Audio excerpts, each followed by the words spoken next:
오늘날 많은 사람들은 복 있는 삶을 살아가기를 원합니다. 보통 복이 있다라는 말의 사전적인 정의는 누군가에게 좋은 일이 있다는 것이고 그가 바라고 원하는 일들이 이루어졌다는 겁니다. 그래서 복 있는 삶이란 쉽게 말해서 한 개인이 바라는 것을 이루고 그 안에서 만족과 기쁨을 누리는 삶이라고 할 수 있을 것입니다. 일반적인 세속 문화의 관점에서 보자면 이것은 경제적으로 성공한 삶일 수도 있고 아니면 안정적이고 명예로운 직업을 가진 삶일 수도 있습니다. 또는 좋은 가정을 이루거나 마음껏 여유와 취미를 즐기고 또 건강한 삶을 노년까지 살아가는 것이 다 이런 삶에 포함이 될 것입니다. 오늘 많은 사람들은 바로 이러한 삶을 동경하고 있습니다. 사실 현대인들이 어려서부터 열심히 노력하고 자신의 시간과 에너지를 무언가에 투자하는 것은 바로 그들이 생각하는 이 복 있는 삶을 쟁취하기 위한 몸부림이라고 할 수 있습니다. 여기 있는 우리 대다수는 사실 이런 과정을 거쳐서 지금 성인이 되었고 어떤 의미에서 우리가 지금까지도 특정한 영역에서 수고하고 애쓰고 있는 것은 지금보다 더 복 있는 삶을 살아가기 위함이거나 아니면 우리가 이미 쟁취한 이 복 있는 삶을 유지하기 위함일 것입니다. 그 누구도 불행을 바라지 않습니다. 일반적이라면 누구나 경제적으로 안정되길 원하고 존경받기 원하고 좋은 가정을 이루고 자아를 실현하고 건강하기를 바랍니다. 만약 우리가 이런 관점으로 세상을 바라본다면 이 시대의 현대인들은 다 바로 이 복 있는 삶을 위해서 살아가고 있다고 말해도 과언이 아닐 것입니다. 이런 방향성은 이 시대 사람들의 생각과 행동에 다 스며들어 있습니다. 이것이 그들을 기쁘게 하고 슬프게 하고 그들을 움직이는 원동력이 됩니다. 실로 이 복 있는 삶을 향해 나아가고자 하는 근본적인 방향성이 우리 인생에 지대한 영향을 미치고 있다는 겁니다. 우리가 이 사실을 의식하고 있든지 아니면 의식하지 못하고 있든지 우리 모두가 그 방향을 향해 나아가고 있음은 부인할 수 없습니다. 이것은 우리 본성적으로 그리고 이 사회의 문화적으로도 당연하게 여겨지는 일입니다. 그런데 이처럼 우리 인간이 이런 같은 방향성을 사실상 공유하고 있음에도 불구하고 사람들의 삶의 양상이 다 각각인 이유는 무엇일까요? 그것은 각 사람마다 이 복을 쟁취한 정도가 모두 다르기 때문일 것입니다.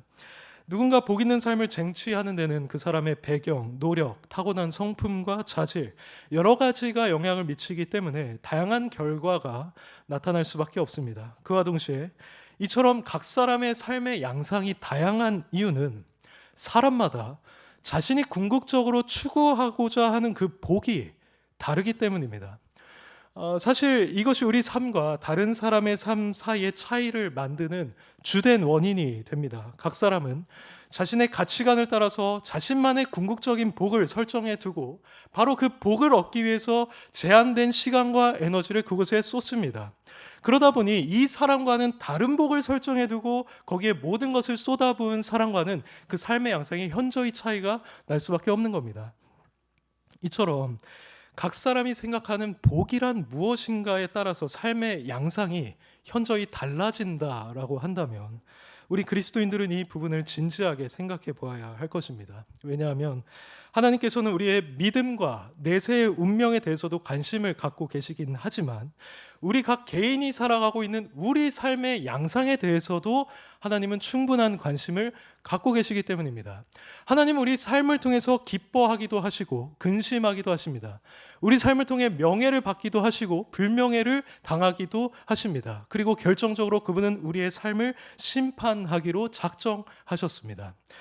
그러므로 우리는 이 사실을 믿고 있는 자로서 하나님 앞에 살아가고 있는 자신의 삶의 양상에 대해 생각하지 않을 수가 없는 것입니다. 그리고 방금 말씀드린 것처럼 이 삶의 양상에 영향을 미치는 우리의 가치관, 즉 나는 지금 무엇이 나의 궁극적인 복이라고 생각하고 있는가를 검토해 보아야 하는 것입니다. 사랑하는 성도 여러분, 한번 이 질문에 스스로 질문해 보시길 바랍니다. 현재 성도님들은 자신에게 있어서 무엇이 가장 큰 복이라고 생각하고 계십니까?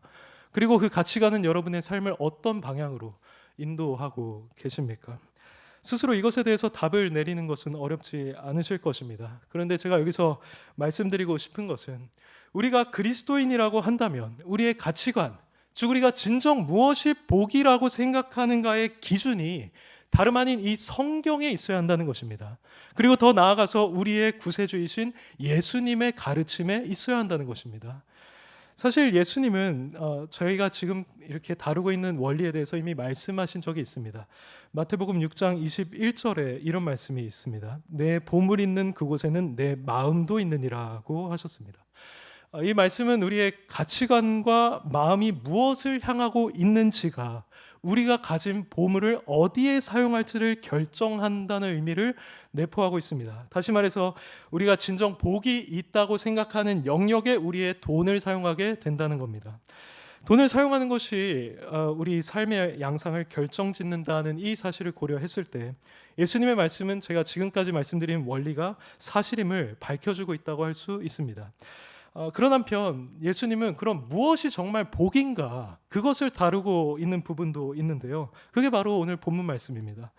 이 누가복음 6장 20절부터 26절에 등장하는 말씀은 느끼셨다시피 마태복음 5장에 등장하는 팔복 말씀과 상당히 유사합니다. 그래서 많은 신학자들은 사실 이 설교는 팔복 설교와 동일한 것일 것이다 라고 보기도 합니다. 물론 그것과 다른 설교라고 보는 입장도 있기는 하지만 이 본문에 대한 우리의 주된 관심은 사실 거기에 있지는 않습니다. 그보다는 우리의 구세주이시요 진리이신 예수님께서는 과연 무엇이 진정한 복이라고 하셨는가, 그리고 참된 복 있는 삶을 어떻게 정의하셨는가에 있습니다.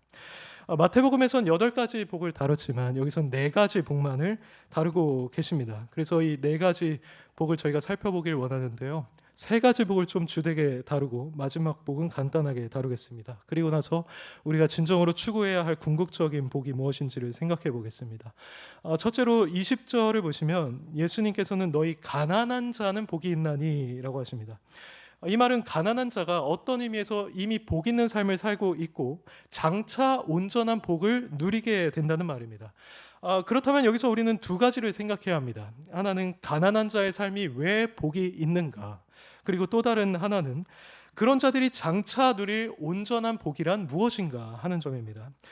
이를 위해 우리는 우선 이 가난한 자가 어떤 자를 의미하는가, 정확히 어떤 자를 의미하는가를 좀 알아야 합니다. 여기서 말하는 가난한 자는 말 그대로 물질적인 궁핍을 가리키는 것은 아닙니다. 당연히 그런 궁핍을 겪고 있는 자들, 특히 예수님을 따르는 과정에서 실제로 가난하게 된 자들이 여기에 포함이 되기는 하겠지만 예수님은 여기서 물질적으로 가난한 모든 사람이 복되다고 선언하고 계신 것은 아닙니다. 왜냐하면 성경은 부의 그 위험성을 지적하고 있기는 하지만 물질적으로 풍요한 상태 가운데 있다는 것을 정죄하고 있지는 않기 때문입니다. 또 성경은 비록 자족을 강조하고 있기는 하지만 가난 그 자체를 미덕으로 여기지는 않습니다. 잠언에서 아굴이 나를 가난하게도 마시고 부하게도 마시고 라고 했던 게 우리에게 모범적인 기도로 여겨지는 이유도 여기에 있는 것이죠. 그리고 가난한 자라고 해서 사실 모두가 하나님 보시기에 영적으로 바른 상태 가운데 있는 것도 아닙니다. 가난한 상태에 있음에도 불구하고 여전히 돈을 우상으로 삼고 있을 수 있고 자신의 상태에 불평하며 하나님을 원망할 수도 있습니다. 그러므로 우리는 이 가난한 자라는 말을 한 인간의 내면과 관련된 의미 또는 영적인 의미로 이해해야 합니다. 그래서 병행 본문인 마태복음에서는 심령이 가난한 자라고 명시했죠. 여기서 심령으로 번역된 단어는 마음 또는 영이라는 의미를 갖고 있습니다. 그러니까 영이 가난한 자, 마음이 가난한 자가 복이 있다고 말씀하고 계신 겁니다. 그럼 구체적으로 이 영과 마음이 가난하다는 것은 어떤 상태인가 했을 때 그것은 곧 자신의 결핍을 느끼고 있는 자, 나는 하나님 앞에서 아무것도 아니고 무가치하고 무능하다는 사실을 영적으로 인식하고 있는 자를 가리키고 있습니다. 이런 자들은 마치 물질적으로 가난한 자가 자신의 결핍을 느끼고 전적으로 다른 사람을 의존하고 그에게 자비를 구하고 있듯이 오직 하나님의 자비만을 바라고 전적으로 하나님만을 의지합니다. 그렇다면 이렇게 영적으로 가난한 자는 왜 복이 있다고 말씀하고 계신 것일까요? 그것은 바로 이런 자들이야말로 구원받는 믿음의 본질을 소유하고 있는 자들이기 때문입니다. 구원받는 믿음의 본질이 무엇입니까? 우선 그것은 하나님 앞에서 자신이 내세울 것이 없다는 것을 철저하게 깨닫는 것입니다. 그 완벽하고 그 거룩하고 공의로우신 하나님 앞에서 자신의 영적인 결핍과 파산의 상태를 분명하게 느끼는 것입니다. 근데 심령이 가난한 자의 상태가 바로 이와 같다는 것이죠. 그들은 철저하게 하나님 앞에 자신의 무가치함을 느끼고 있고, 물질적으로 가난한 자가 그러한 것처럼 하나님 앞에 내세울 것, 내가 내놓을 것이 하나도 없다라고 느끼는 겁니다. 그래서 이런 자들은 어떻게 합니까? 자신을 구원하실 하나님의 자비와 은혜만을 의지합니다. 구체적으로는 죄인을 구원하기 위해서 이 세상에 오셨던 예수님의 인격과 그분이 행하신 사역만을 전적으로 의지하고 신뢰하는 것입니다. 이것이 바로 구원받는 믿음의 본질인 것이죠. 우리는 이 사실을 누가복음 18장에 등장하는 세리의 모습을 통해서 확인할 수 있습니다. 여기서 세리는 바리새인과 함께 등장을 하는데, 바리새인은 하나님 앞에서 자신이 의롭다고 생각했습니다. 자신 토색, 불의, 간음을 행하지 않았고 금식하고 11조를 하기 때문에 그게 하나님 앞에 내세울 것이 된다고 그는 생각했습니다. 하지만 세리는 어떠했습니까? 그는 멀리 서서 하늘을 쳐다보지도 못하고 다만 가슴을 치면서 하나님이여 나를 불쌍히 여기소서 나는 죄인이로소이다 라고 했습니다. 여기서 그가 가슴을 쳤다는 이 사실에 저희가 좀 주목해 보면 좋겠습니다. 이것은 정말 애통할 때, 정말 난 무가치하다, 난 너무 무능하다라는 것을 느껴서 답답한 감정을 느낄 때 하는 행동이 가슴을 치는 것입니다. 실로 이 말씀에 등장하는 세리는 심령이 가난한 자였던 것입니다. 그는 자신이 하나님 앞에 내세울 것이 아무것도 없다고 느꼈습니다. 그래서 오직 하나님의 자비만을 의지하면서 그 자리에 멀리 서서 가만히 있었던 겁니다. 반면 바리새인은 그렇지 않았죠. 그는 자신이 무언가를 내세울 수 있다고 생각했기에 그는 어떤 의미에서 심령이 가난하지 않은 자였던 겁니다. 그는 하나님의 은혜와 자비를 의지한 것이 아니라 자신이 가지고 있는 것을 의지했고 그로 인한 복을 기대했습니다. 하지만 이 이야기의 결말은 분명하게 보여주고 있죠. 그 바리새인이 아니라 바로 이 세리가 의롭다 하심을 받았다, 심령이 가난한 자가 의롭다 하심을 받았다고 분명하게 말해주고 있습니다. 이처럼 심령이 가난한 자는 자신의 무가치함을 철저히 인식하고 예수 그리스도의 은혜만을 의지하고 있다는 점에서 구원받는 믿음의 본질을 소유하고 있는 자입니다. 이런 마음을 지닌 자야말로 하나님으로부터 의롭다 하심을 받습니다. 그러므로 예수님은 이들이 복되다 라고 하시는 겁니다. 그들이 참된 믿음을 갖고 있기 때문입니다. 이런 자들에게야말로 이 20절 말씀처럼 하나님 나라가 그들의 것이 됩니다. 구원을 받아서 영생을 누린다는 겁니다. 예수님은 이것이야말로 우리 인간이 누릴 수 있는 궁극적인 복으로 보셨던 것이 분명합니다. 이런 점에서 우리가 살아가는 이 인생 속에서 궁극적으로 설정해야 하는 우리의 복이란 다름 아닌 천국이고 영원한 생명입니다. 그리고 만일 우리가 지금 심령이 가난한 자로서 난 하나님 앞에서 정말 내세울 것이 없다, 난 그분 앞에 무가치하고 무능하다, 나에겐 아무런 의의가 존재하지 않는다 라고 느끼고 그와 동시에 여러분이 하나님을 의지하고 있고 예수 그리스도의 그 십자가 은혜와 복음의 능력만을 신뢰하고 있다면 여러분이 바로 심령이 가난한 자인 것이고 그런 상태에 있는 여러분이 바로 지금 복이 있다라고 예수님은 선포해주고 계신 것입니다. 왜냐하면 여러분이야말로 구원 얻는 믿음의 본질을 소유하고 있는 것이기 때문입니다. 이게 예수님께서 복과 관련해서 우리에게 첫 번째로 말씀하시는 겁니다. 이제 두 번째로 가보겠습니다. 20절에서 가난한 자가 복이 있다고 말씀하신 이후에 21절에서는 줄인 자가 복이 있다고 하십니다. 여기서도 우리는 줄인 자가 왜 그 자체로 복된 상태인지 또 그가 누릴 온전한 복이 무엇인지를 알아야 합니다. 우리는 이 줄인 자 역시 문자적으로 굶주리고 있는 자라고 볼 수는 없을 겁니다. 물론 그런 자도 포함하고 있겠지만요. 그 이유는 우리가 앞에서 가난한 자를 그 자체로 복이 있다고 생각하지 않았던 이유와 비슷합니다. 그저 굶주리고 있다고 해서 그 자체로 복된 상태가 될 수 없고 하나님께서 복을 주시는 대상이 될 수 없습니다. 그래서 우리는 여기서 말하고 있는 이 줄인 자도 내면적이고 또 영적인 의미로 이해해야 합니다. 마태복음에서 이 사람을 의에 줄이고 목마른 자라고 했었죠. 그럼 구체적으로 의에 줄인 자는 어떤 사람을 가리킬까요? 의에 줄인 자는 기본적으로 하나님 앞에서 의롭다함을 받기를 원하는 자, 자신의 죄책을 제거하고 하나님과 바른 관계에 들어가기를 원하는 자다라고 할 수 있습니다. 그러나 우리는 이 의에 줄인 자를 단순히 하나님 앞에서 의롭다함을 받기 원하는 자로 국한시켜서는 안 됩니다. 왜냐하면 정말로 하나님의 영광을 깨닫고 그분과 바른 관계를 맺기를 원하는 사람들은 단순히 하나님으로부터 의롭다 칭함을 받을 뿐만 아니라 실제적으로도 죄로부터 자유하게 되기를 바라기 때문입니다. 그러므로 우리는 이 의에 줄인 자를 자신 안에 남아있는 이 죄의 본성, 그 오염에서 실제적으로 해방되기를 갈망하는 사람이라고 보아야 할 것입니다. 이들은 자신들의 상태에 만족하지 못합니다. 특히 법적, 신분적으로 의롭다함을 받은 것 그 자체만으로 만족하지 못합니다.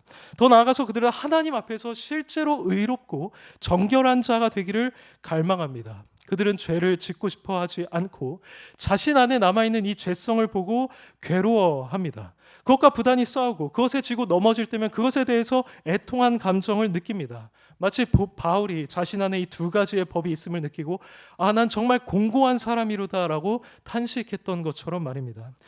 이들은 마치 음식에 굶주린 사람처럼 그 거룩함 얻기를 간절히 바랍니다. 그것이 자신에게 속히 공급되기를 바랍니다. 그래서 그것이 주어지지 않으면 그는 계속해서 괴로워하는 것입니다.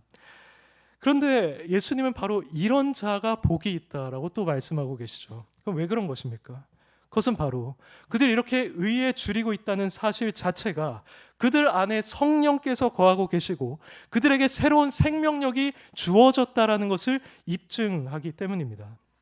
그 어떤 사람이, 그 어떤 불신자가 본인이 정말 거룩해지기를 갈망할 수가 있겠습니까?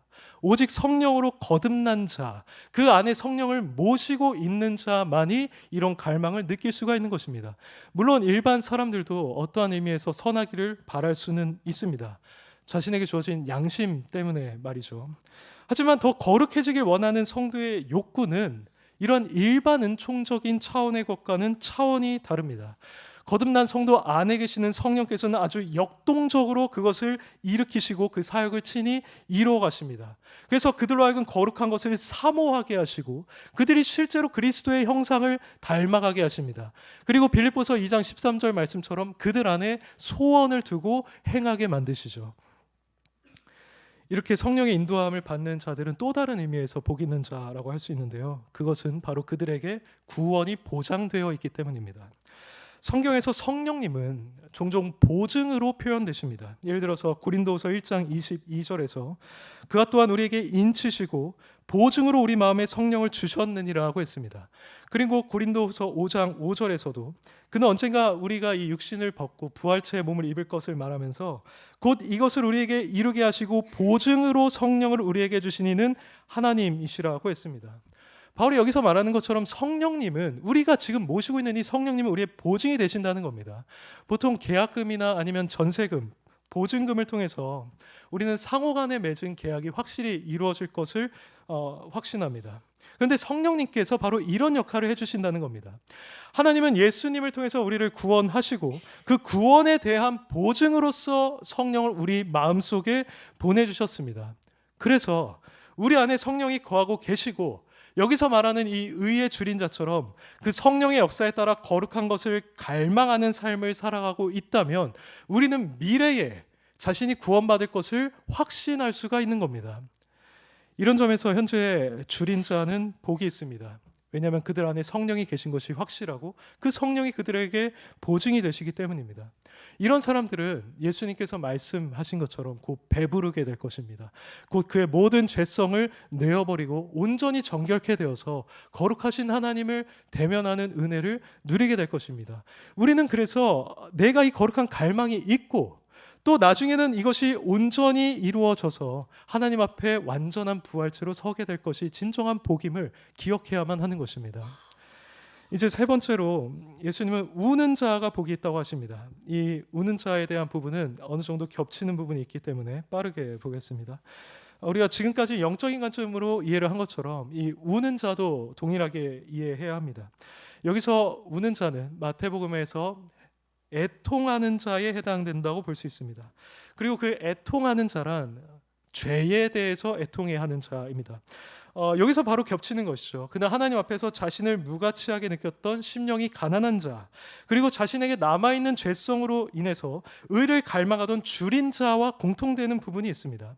그런데 여기서 말하는 이 우는 자, 애통한 자가 그들과 다른 점이 있는데, 그것은 바로 자신의 죄에 대해서 애통해야 할 뿐만 아니라 다른 사람들의 죄와 이 세상에 만연한 죄를 보면서도 애통해야 한다는 것입니다.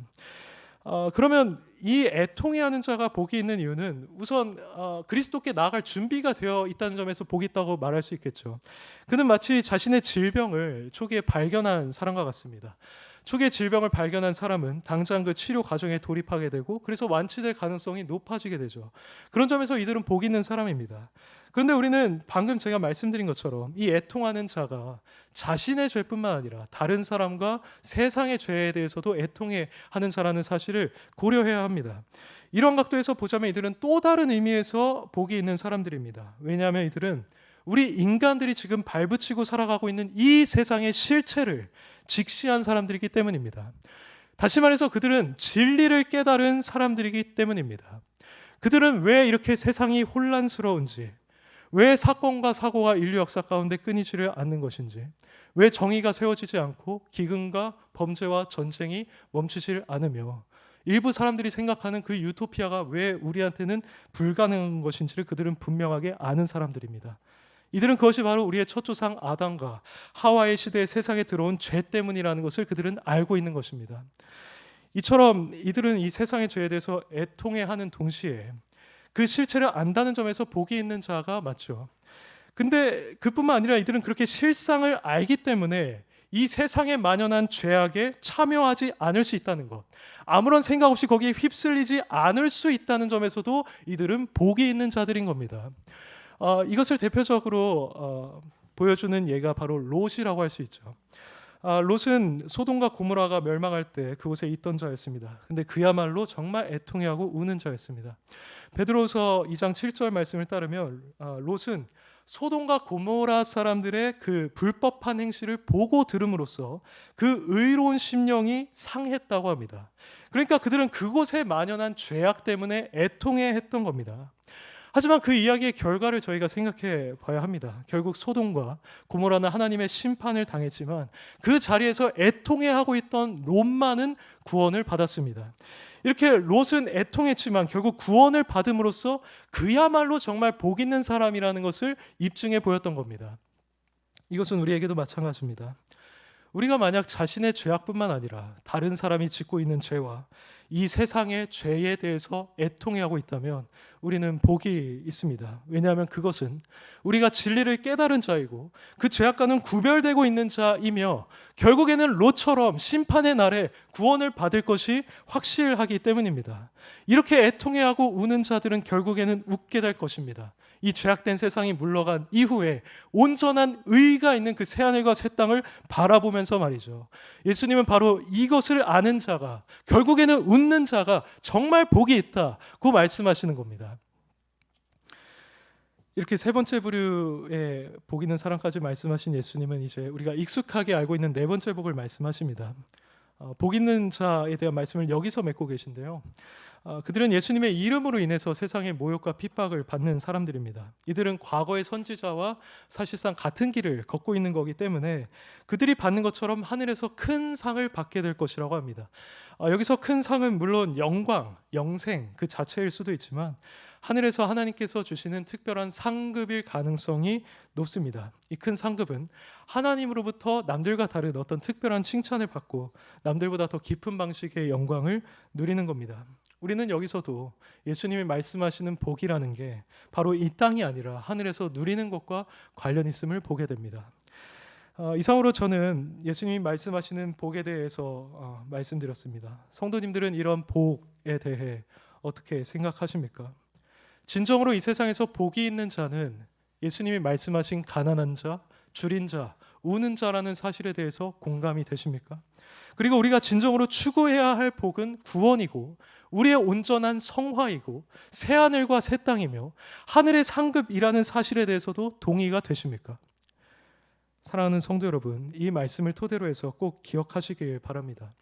만약 여러분이 현재 영적으로 여러분들의 무가치함을 느끼고 있고 하나님의 자비를 의지하고 있다면, 그리고 거룩함을 갈망하고 있으며 자신이 죄와 이 세상의 죄에 대해서 애통해하고 있다면, 그리고 예수님의 이름으로 인해서 여러분이 기꺼이 손해받는 삶을 살아가고 있다면 여러분은 이미 복이 있는 삶을 살아가고 있는 겁니다. 그것은 여러분이 진리에 속한 사람임을 보여주고요, 여러분이 구원받는 믿음의 본질을 가진 자임을 보여줍니다. 그리고 여러분이 장차 천국에 들어가서 영원한 생명을 누리게 될 자임을 보여줍니다. 그렇게 우리는 실제로 그 천국에 들어가게 될 것이고, 예수님께서 여기서 말씀하신 진정한 복을 우리는 누리게 될 겁니다. 근데 예수님이 여기서 말씀하신 복들이 전부 다 내세와 관련이 있다는 사실을 생각해 보시기 바랍니다. 예수님에게 있어서 진정한 복이란 우리가 내세에서 영원히 누리는 종류의 것이었습니다. 그런데 오늘날 많은 그리스도인들은 왜 이 내세의 복을 자신의 궁극적인 복으로 바라보며 추구하지 않는 것입니까? 왜 우리는 사실상 이미 복 있는 자로 선언이 되었음에도 불구하고 마치 이 복이라는 관련이 없는 자처럼 세상의 가치관과 조건에 따라서 일희일비하고 슬퍼하며 낙심하는 것입니까? 아마 그것은 자신이 무엇을 궁극적인 복으로 여기는지와 직결되어 있는 그들의 가치관이 어느 정도 잘못되어 있기 때문일 것입니다. 본래 우리도 이것들을 궁극적인 복으로 여기며 살아갈 때가 있었습니다. 그래서 돈이 없어도, 슬픈 일을 당해도, 낮은 위치에 떨어져도 우리는 기뻐할 수 있었고 여전히 감사할 수 있었습니다. 그 영원한 복을 바라보면서 말이죠. 그런데 우리가 더 이상 그것들로 인해서 기뻐하고 감사하고 만족하지 못하는 이유는 우리가 이 세상을 살아가는 동안 나 자신도 모르게, 그리고 아주 은연중에 진정한 복이란 무엇인가와 관련된 이 세상의 가치관이 우리에게 조용하면서도 아주 은밀하게 우리를 사로잡았기 때문입니다. 그것이 우리 마음을 가득 채웠기 때문인 것이죠. 세상은 무엇이 복이라고 말합니까? 그것은 아주 뻔한 것입니다. 돈과 명예와 쾌락, 안정된 생활, 그리고 건강이 복이라고 합니다. 정상적인 그리스도인이라고 한다면 이게 우리에게 진정한 복이 될 수 없다는 사실을 아주 쉽게 분별할 수 있습니다. 그러나 문제는 이렇게 뻔하고 아주 쉽게 분별할 수 있는 것임에도 불구하고 오늘날 그리스도인들은 사실 분별하지 못하고 있다는 겁니다. 그들은 자신들이 이미 복이 있는 사람들이라는 사실과 또 장차 진정한 복이 자신을 기다리고 있다는 사실을 새까맣게 잊어버리고 말았습니다. 우리는 은근히 이 땅에서 부유하게 살기를 원하고, 우리는 은근히 이 땅에서 높아지길 원합니다. 그리고 우리는 은근히 이 땅에서 부족함 없이 살고 남들보다 우월하며 여유 있고 안정된 건강한 삶을 살아가길 우리도 바라고 있습니다. 혹시나 우리가 그리스도인임에도 불구하고 이런 가치관과 방향성을 갖고 살아가고 있다면 우리는 그것의 심각성 그리고 두려움을 느껴야 합니다. 왜냐하면 예수님께서는 내세를 고려하지 않고 오직 지상에 속한 이런 복만을 추구하는 자들을 중립으로 보신 것이 아니라 화가 있을 것이라고 말씀하셨기 때문입니다. 그게 바로 24절 이하에 나와 있습니다. 예수님은 부유한 자, 배부른 자, 웃는 자에 대해 화가 있을 것이라 말씀하십니다. 이들의 공통된 속성은 내세를 전혀 이생만을 바라봅니다. 그러다 보니 자신의 영적인 결핍에 대해서도 생각하지 않고 하나님을 찾거나 의지하지 않고 그저 이 땅의 것, 자신에게 주어진 것으로만 만족스러워합니다. 실로 오늘날 얼마나 많은 사람들이 하나님을 떠나서 배부르고 부유한 채로 웃고 즐기고 있습니까? 예수님은 이런 사람들이 결국에는 영원히 줄이고 애통하며 울 것이라고 말씀하고 계십니다. 그러므로 우리는 이 엄숙한 말씀에 우리 자신을 비춰봐야 합니다. 과연 현재의 나는 예수님께서 말씀하신 이 복 있는 자에 가까운 모습인가? 아니면 화 있는 자에 가까운 모습인가를 말입니다. 여러분이 현재 지니고 있는 이 가치관과 방향성이 온전한지, 즉 자신이 무엇을 진정한 복으로 여기며 살아가고 있는지를 돌아보셔야 합니다. 만약 여러분이 그리스도인임에도 불구하고 여전히 세상적인 것을 우세하게 추구하고 그것을 바라보며 살아가고 있다면 여기에는 다양한 요인이 작용했기 때문이겠지만 그것은 여러분이 만나는 세상 사람들 그리고 오늘날 우리를 지배하고 있는 이 미디어의 영향의 가능성이 매우 높습니다. 오늘 미디어가 여러분에게 줄기차게 노출시키는 컨텐츠들을 한번 생각해 보십시오. 유튜브 쇼츠, 인스타그램, 페이스북, 뉴스, 광고, 그 여러분들에게 계속해서 보여주는 것이 무엇입니까? 그건 바로 이생과 관련된 것들입니다. 그것은 우리에게 부유한 사람, 멋있고 아름다운 잘난 사람, 여유있고 안정된 사람, 웃고 즐기는 사람, 취미를 마음껏 즐기고 건강을 누리는 사람을 보여줍니다. 그러면서 이게 바로 복이야, 너희에게 이게 없으면 너희는 불행한 자들이야 라고 외치고 있습니다. 그럼 우리는 자신도 모르게 그 외침을 따라서 그것이 복이라는 주장에 은근히 동의하게 됩니다. 그리고 우리의 가치관과 우리 삶의 방향은 이 하늘이 아니라 점점 이 땅을 향하게 됩니다. 그리하여서 우리는 가난한 자, 줄인 자, 우는 자의 모습보다는 배부른 자, 부유한 자, 웃는 자의 모습을 추구하고 실제로 그런 모습을 닮아가게 되는 것입니다. 사랑하는 성도 여러분, 만일 제가 지금까지 말씀드린 것이 현재 여러분의 모습과 어느 정도 일치된다고 느껴지신다면 거기서 돌이키셔야 합니다. 이 땅에서의 복을 추구하지 마시길 바랍니다. 여러분에게 훨씬 더 영광스러운 복이 약속되어 있습니다. 하나님 나라가 여러분의 것으로 약속되어 있습니다. 여러분은 온전히 거룩함을 이루게 될 것이고 그 하나님을 대면할 것이며 하늘에서 그 영원한 주님이 주시는 상급을 받아 누리게 될 것입니다. 그때 비로소 우리는 진정한 의미에서 웃게 되겠죠. 그러므로 영광스러운 복, 예수님께서 말씀하신 이 복을 간과하고 화 있는 자에게 속한 그 복을 지금 추구하는 그러한 우를 범하지 마시기 바랍니다. 여러분에게 잘못된 가치관을 심어주는 그 미디어를 보면서 시간을 낭비하지 마시기 바랍니다. 우리는 사탄에게 이러한 틈을 주어서는 안 됩니다. 그것보다는 정말 여러분에게 쉽지 않은 일일 수 있겠지만 성령 안에서 기도하면서 예수님과의 영적인 교통을 누리시기 바랍니다. 그리고 세상적인 관심이 여러분의 마음을 채우지 못하도록 이 말씀을 깊이 묵상하여서 그 말씀이 여러분의 마음을 가득 채우게 하시길 바랍니다. 그리고 이 예배와 기도라는 공적인 자리에 나와서 우리가 장차 그곳에서 누릴 복을 다른 성도들과 함께 미리 맛보시기 바랍니다. 이렇게 할 때 여러분들은 진정한 복이 무엇인가에 대한 여러분의 거룩한 감각을 잃어버리지 않을 것입니다. 그리고 혹시나 그러한 유혹이 있더라도 여러분은 그것을 억제할 수 있을 것이며 설령 미디어에 등장하는 그 화려한 자들을 본다고 할지라도 이전처럼 그들을 부러워하는 것이 아니라 오히려 이들에게 지금 화가 있음을 생각하면서 경건한 근심을 가지고 그들을 위해서 기도할 수가 있을 것입니다. 부디 이 자리에 있는 우리 모두가 이미 예수 그리스도 안에서 복 있는 자임을 분명히 기억하기를 소원합니다. 그리고 장차 온전히 우리에게 주어질 참되고 이 영원한 복에 대한 소망을 주님 다시 오시는 그 날까지 끝까지 붙잡고 살아갈 수 있기를 간절히 소원하겠습니다. 아멘.